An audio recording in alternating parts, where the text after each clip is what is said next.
우리 흔히 하는 말 중에 적반하장도 유분수, 적반하장이라는 말 다 아실 거예요. 이 말 참 재미있는 말입니다. 문자적으로 말하면 이런 거예요. 적반하장, 도둑 적자에 되돌릴 반, 꾸짖을 하, 몽둥이 장. 그래서요, 도둑이 매를 들고 훈계한다. 이게 적반하장이라는 말의 문자적 뜻입니다. 누군가가 도둑질을 하다가 주인에게 걸렸어요. 그러면 도망을 가든지 아니면 무릎을 꿇고 용서를 빌든지 해야 되는데, 오히려 도둑이 회치를 들고 주인을 책망하는 겁니다. 인생 그렇게 사는 거 아니야. 오죽하면 내가 도둑질을 하겠어? 뭐 이러면서 이제 거꾸로 된 거죠. 그러니까 이 말도 안 되는 이런 이야기, 재밌는 말 가운데서 못 묻은 개가 못 묻은 게 나무란다, 다 같은 맥락으로 이해할 수가 있는데요. 자, 지난주까지 데살로니가 교회에서 또 고통을 당하고 박해를 받는 이 사도 바울과 그 지역 사람들을 생각하게 되면 적반하장, 이 단어가 금방 떠오르게 됩니다. 그런가 하면 그 지역에서 사도 바울에게 고통을 주었던 이 사람들이 사도 바울을 고소하는 내용 중에 이런 말로 정리해서 고소를 합니다. 이렇게 말했어요. 천하를 어지럽게 하던 이 사람들이 여기도 이름에, 이렇게 말했습니다. 사도 바울 일행들을 왜 잡아 가둬야 되느냐? 이 사람들은 천하를 어지럽게 하는 사람들이기 때문에 잡아 가둬야 된다, 이렇게 이제 누명을 씌워서 고소하는 건데요. 사도 바울과 함께 있던 모든 초대교회 제자들은 한 번도 천하를 어지럽게 한 적이 없습니다. 아시잖아요. 오히려 어지러운 삶, 혼돈된 삶, 미친 것처럼 돌아가는 이런 모든 사람들을 안정되게, 그들을 치유해서 자기 정신으로 회복시켜서 평안한 삶을 만든 사람들인데, 말을 바꿔가지고 어지럽게 한다고 거꾸로 지금 고소를 하고 있는 거예요. 여러분, 성경을 보시면 그동안 사도 바울은요, 귀신 들려가지고 점치던 여자, 귀신을 내쫓아서 그 발광하는 거 멈추게 하고 자기 집을 돌려보내는 거, 이런 거 한 거예요. 태어날 때부터 걷지 못하던 안진뱅이 기도로 치유해서 가정으로 돌려보내서 삶을 회복하는 거. 그러니까 이 평화가 깨지고 삶이 파괴된 이런 분들을 도와서 오히려 안전하게, 온전하게 회복한 이런 일을 한 사람을 향해서 천하를 어지럽게 한다고 지금 말하고 있는데요. 여러분, 사실 정작 천하를 어지럽게 하는 사람들이 누군가 하면 자기들이 지금 그렇게 천하를 어지럽히고 있는 거예요. 왜 그런가 하면 보세요. 첫 번째 이유는 이 사람들은요, 불량배를 고용했습니다. 성경이 이렇게 되어 있어요. 그러나 유대인들은 시기하여 저자의 어떤 불량한 사람들을 데리고, 이 저자라는 말이 시장바닥을 말하는 거예요. 그러니까 이 스트릿 갱스터, 시장바닥에 그 불량배, 깡패, 돈 받고 행패를 부리는 사람들, 돈 받고 누군가를 해하는 이 청부 폭력, 이런 사람들을 돈 주고 산 거예요 지금요. 그러니까 그 율법을 지킨다는 사람들이 율법을 파괴하고 의를 파괴하는 이런 일을 저지르고 있는 거고요. 거기다가 성경을 보니까 그들이 행패를 부리게 됩니다. 사람들을 떼를 지어 다니면서 성을 소동케 하는 거예요. 그러니까 천하를 어지럽히는 건 사도 바울이 아니라 자기들이 천하를 어지럽히고 소동케 하고 난리를 만들고 지금 이렇게 하고 있는 거예요. 거기다가 더 중요한 거는요, 사도 바울을 못 잡으니까 사도 바울을 도와준 야손이라는 사람 집에 들어가서 또 그 집을 다 부수고 행패 부리고 또 그 사람들 잡아다 감옥에 가두면서 진짜 행패는 자기들이 지금 부리고 있는 거예요. 거기다가 정말 섬찟한 표현은 뭔가 하면 그들의 모습에서 이 표리부동한 모습을 보게 돼요. 우리 가끔 그러잖아요. 그 얼굴색 하나 안 바뀌고 거짓말한다 그러고요. 철면피라는 말도 하고 그러잖아요. 새빨간 이야기. 이 사람들도 그런 얘기 하는 건데요. 이렇게 말을 하고 있어요. 이 사람들이 다 가이사의 명을 거역하여 말하되 다른 임금 곧 예수라 하는 이가 여기 있다 하더이다. 이렇게 고발하는 거예요. 이게 무슨 얘기하는가 하면, 지금 고발하는 사람들이 유대인들이거든요. 유대인들은 다른 우상을 섬기지 못합니다. 오직 하나님만 섬기게 되어 있는 사람들이에요. 그런데 지금 유대 땅도 로마의 식민지잖아요. 로마 황제가 다스리잖아요. 그러니까 유대 사람들이 얼마나 반항을 많이 합니까? 열심당원들 통해서 날마다 독립운동하고요. 그러면서 자기들을 가장 경멸하는 사람이 누구예요? 세리. 그러니까 세리와 창기를 같이 취급하면서, 세리가 뭐 하는 겁니까?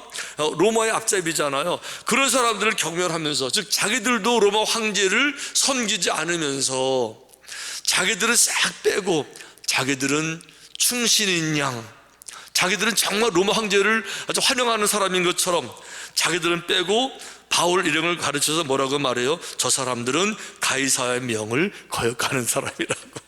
자기들은요, 자기들은 더 하잖아요. 그런데 이 새빨간, 자기들 똑같은 사람이면서 자기들은 안 그런 것처럼 입을 싹 닫고, 저 사람들은 가이사를 인정하지 않는 사람들이라고. 자기들은 세리를 그렇게 멸시하고 창기처럼 멸시하면서도 아닌 것처럼 말하면서. 여러분, 그러니 인간이 얼마나 무서워요. 인간의 한계라는 게, 인간성이라고 하는 게 참 그 인간의 내면이라고 하는 모습들이요, 섬찟하기도 하고 참 이것이 인간인가 좀 두렵기도 하고 그렇습니다. 어쨌든 이를 가지고 결국은 사도 바울 일행이 데살로니가에서 복음을 전하지 못하고 그 다음 성 베레아로 떠났다, 이렇게 하는 것이 본문의 내용인데요. 자, 베레아 지도 한번 볼까요? 자, 기억나시는 것처럼 저기 드로아에서, 트로이 목마 드로아에서 이제 배 타고 빌립보성까지 가서 첫 번째 빌립보에서 복음을 전했습니다. 이 성에서 복음을 전하는데 어떤 일이 벌어집니까? 귀신 들린 여자 고쳐줬다 그래서 또 이제 온몸에 매를 맞고 빌립보 감옥에 갇히게 되잖아요. 거기서 간수도 이제 전도하고, 또 여성 루디아도 전도하고, 그 노예도 전도하고, 교회를 잘 세우고, 그 다음 행선지 바로 지난주 데살로니가였어요.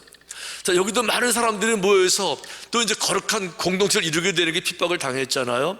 여기도 세 번째, 이제 유럽에서 세 번째 베레아 지역에 오늘 이제 가게 되는 건데, 놀라운 건 베레아에서도 큰 부흥이 일어난 겁니다. 사람들이 많이 모인 거예요. 성경이 이렇게 소개됩니다. 그 중에 믿는 사람이 많고, 믿는 사람이 작은 게 아니에요. 많이 모였어요. 더 중요한 거는 헬라의 귀부인과 남자가 적지 아니했다. 적지 않다, not bad, not small, 많다는 거잖아요. 그런데 이 베레아에 있는 성도들이 한 가지 특징이 있는데, 성경은 이렇게 말을 합니다. 베레아에 있는 사람들은 데살로니가에 있는 사람들보다 더 너그러워서, 너그럽다는 거는요, 관용이 있다, 생각이 넓다, 인격적이다, 제너러스하다, 이제 이런 뜻이 되는 거예요. 그래서 그분들은 간절한 마음으로 말씀을 받고 집중되는 거예요. 혼란이 아니라, 왔다 갔다가 아니라 한번 마음을 정했으면요 흔들리지 않아요. 그러니까 진심으로 말씀도 생각하고, 더 중요한 건 이겁니다. 이게 정말 맞나 틀리나 자기들의 인격 이성을 가지고요 찾아보고 확인하고 상고하고 연구해 보더라. 할렐루야. 이게 베레아 성도들의 특징이라고 하는 거예요. 그런데 제가 우리 성경이 지금 너그럽다고 번역이 됐지만, 이 성경 말고 직전 성경, 개역 성경은 이렇게 번역됐어요. 베레아 사람은 더 신사적이어서, 신사라고 번역이 됐어요. 젠틀하다, 이렇게 번역이 됐어요. 근데 사실 그것뿐만 아니고 번역들이 다 다르게 번역이 됐는데, 새 번역은 이렇게 번역됐습니다. 베레아의 유대 사람들은 더 고상한 사람들이라서 고상하다고 번역이 됐어요. 자, 현대 성경은 또 다르게 번역됐어요. 베레아 사람들은 훨씬 마음이 튀어 있어서, 그러니까 고정관념, 선입견, 무식함 이런 게 아니라 열려 오픈된 마음을 가지고 있는 이런 사람들이라고 하는 건데, 아니 어떤 단어길래 이렇게 다양하게 번역이 될까 하고 보니까 영어 성경이 가장 정확하게 번역이 된 것 같아요. 영어 성경이 이렇게 번역됐습니다. 베레안스, 베레아 사람들이에요. 베레안스들은 어떻게 됐습니까? More noble character, 노블이란 말로 번역이 됐어요. 이 노블이란 말이 우리말은 잘 좀 이해가 안 되지만 여러분 그 말은 잘 아실 거예요. Noblesse oblige. 많이 들어보셨죠? Noblesse oblige. 자, 노블레스가 뭘 말하는 거예요? 귀족들을 말하는 거, 가진 사람들을 말하는 거예요. 그러니까 귀족들의 사회적 책임을 말할 때 노블레스 오블리주 이렇게 말하듯이 바로 그 노블 귀족이다 이걸 말하고 있는 거예요.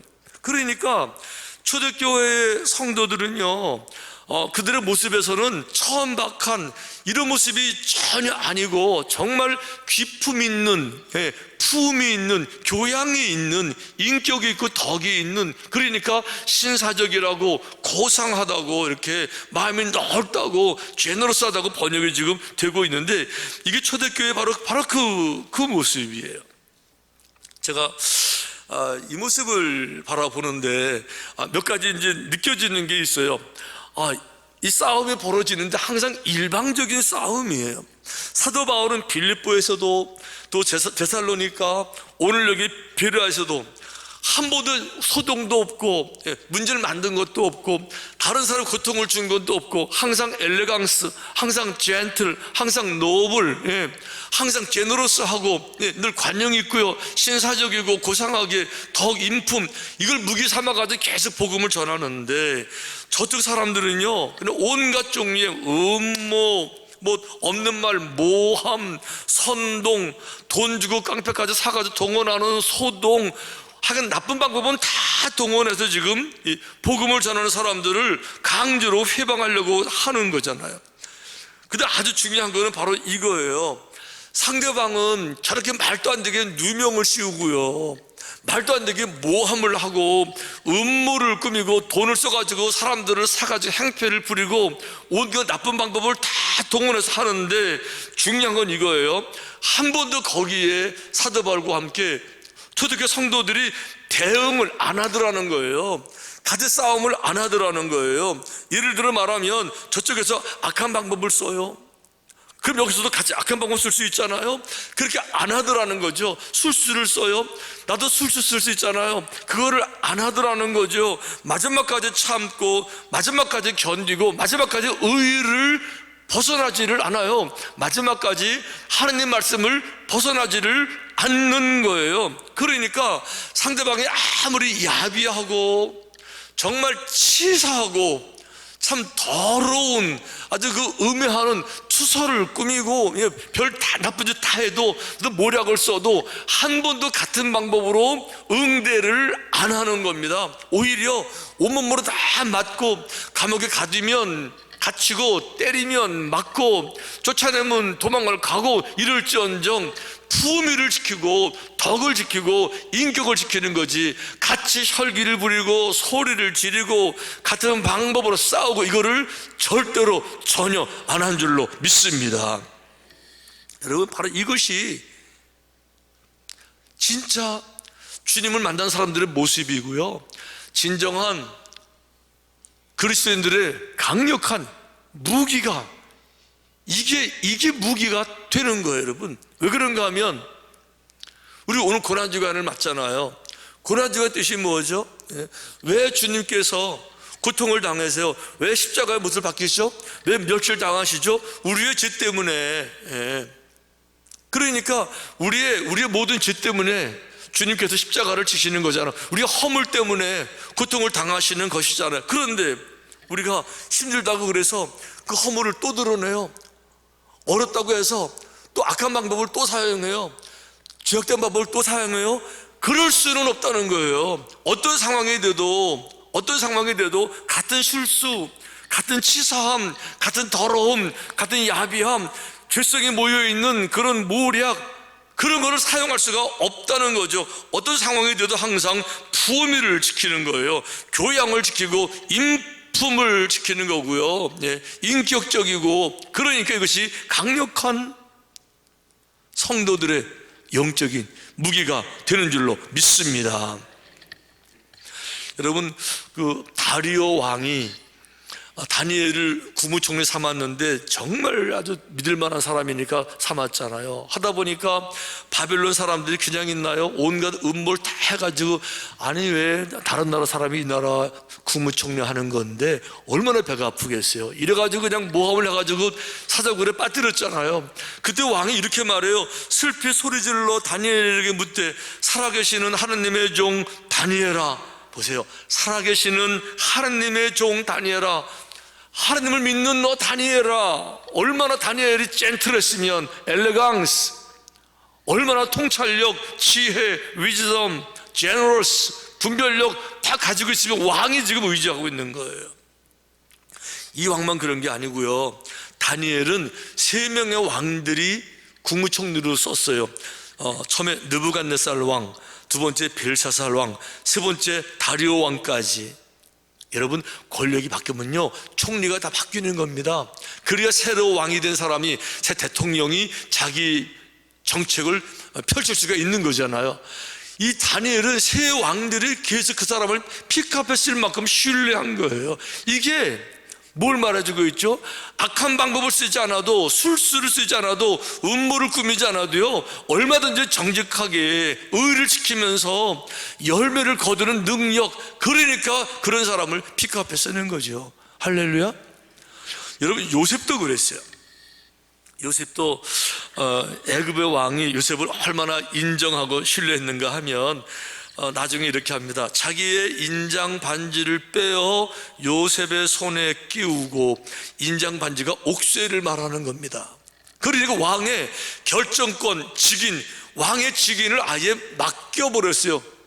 예를 들면 필요할 때 가지러 와, 이것이 아니라 너 가지고 네가 써.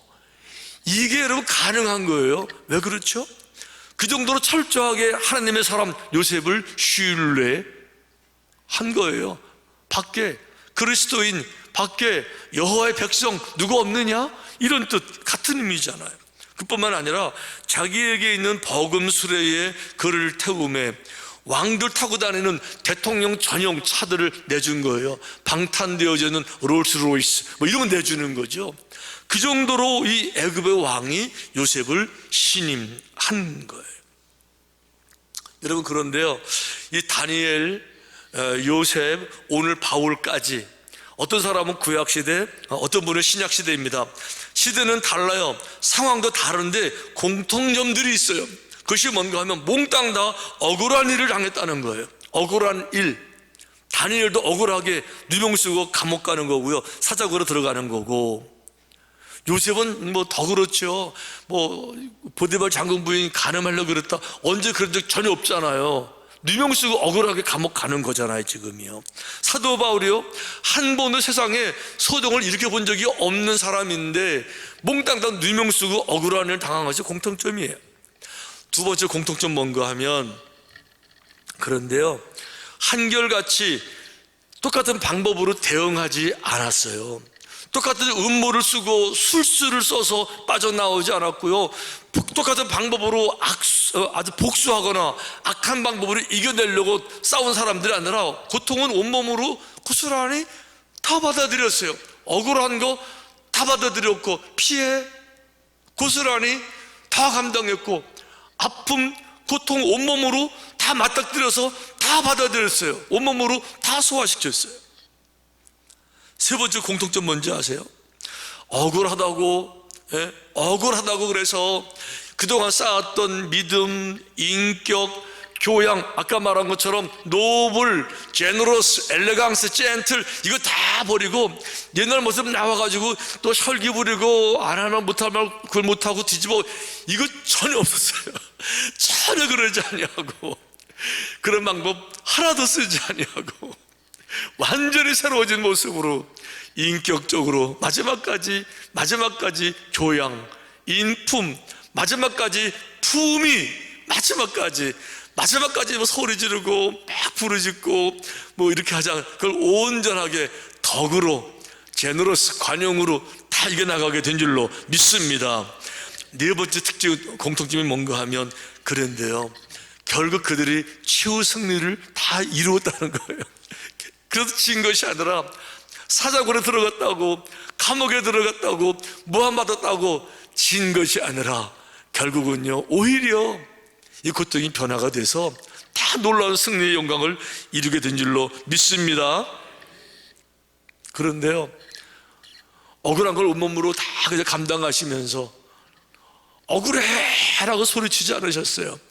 마지막까지 혈기, 감정, 분노 표출하지 않으시고 인격적으로, 이성으로 감정을 다 누르시고 이기시고 아주 편안하게, 침착하게 맨 마지막에도 다 이루었다.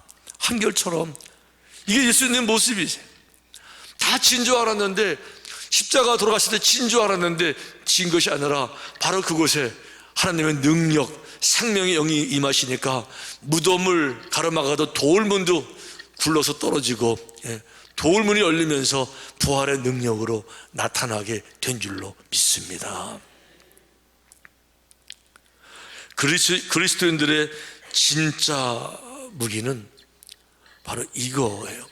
어떤 고난을 당해도, 아무리 어려운 일을 당해도, 악한 일을 당해도, 음모를 받아도, 술수에 희생양이 된다 하더라도 똑같은 방법으로 살지 않는, 똑같은 방법으로 치사하게, 야비하게 뒤에서 투서를 쓰고 뭐 고발하고 이런 식으로 해결해 나가는 것이 아니라, 우리는 의의 범주를 벗어나는 것이 아니라 어떤 상황이 돼도 품위, 젠틀, 노블, 귀품,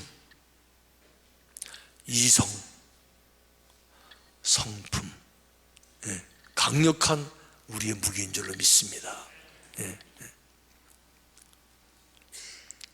그래서 그 고통을 당할 때는 진 것 같기도 하고, 너무 억울해서 잠도 안 올 것 같고,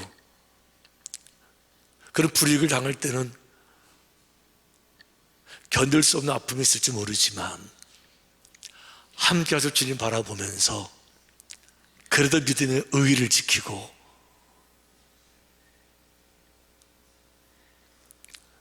내 결정을 감정에 맡겨서 감정적으로 폭발시키고 휘두르는 것이 아니라 믿음의 능력으로 상황을 이기고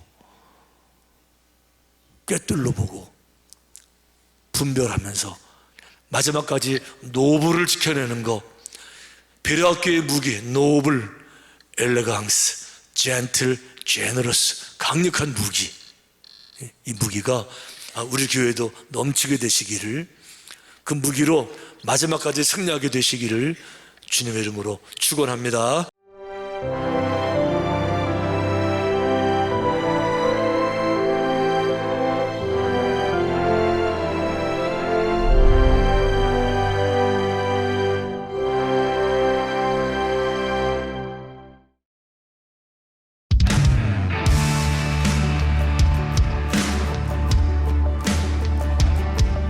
코로나 어려운 상황을 이겨내신 모든 우리 성도님들께 진심으로 감사와 함께 또 위로의 인사를 드립니다. 이번 부활절 연합예배는 카타콤이라고 하는 주제를 가지고 모이는 거예요.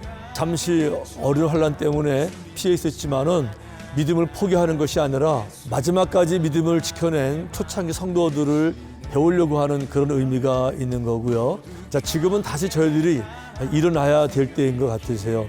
다시 마음들을 모두어 주셔서 부활 예배를 드리면서 은혜도 많이 받아서 모든 교회가 다시 한번 이 새봄처럼 다 건강하게 부흥되길 바라고요. 여러분, 그런 의미에서 이번 4월 9일 새벽 5시 카타콤 부활 새벽 연합예배에 여러분 모두를 초청하니까 동참해 주시기를 특별히 부탁드립니다.